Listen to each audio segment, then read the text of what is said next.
Reviews of books I haven't read in years. Now we get to the Anne Rices.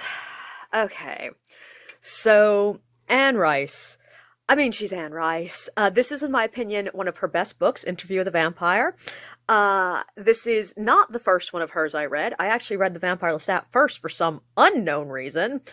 But Interview the Vampire is, in my opinion, her best, and it's partially because it's one of her earliest. Like, I love Anne Rice. I love her story creating. I love her character creation, though I will admit, now that I'm an adult looking back on some of her character creations, I'm a little bit like, ugh, like, highly sexualized 14-year-old boy?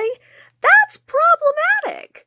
But overall, she writes really interesting books. But what I do not like about Anne Rice is, God bless the girl, she needs to know, or needed to know, when to cut stuff. Like, God bless, there's so much in this book, in all of her books, that could easily be cut. Partially it's just she's a very purple writer. She includes a lot of details, which creates a nice gothic, old-timey feel to her books. But also, there are large sections that you're just like, I'm not sure what this has to do with the story. Interview with the Vampire is a much more cohesive one than most of them. Uh, for the one person out there who does not know, this is the story of. It's told from the point of view of Louis, but come on, it's about Lestat. They are two vampires living in New Orleans in the late 1700s. I believe late 17, might be early 1800s. But Louis doesn't really want to be a vampire. Lestat sort of changed him against his will, and now Louis is an emo boy telling his life story to a random reporter in New York.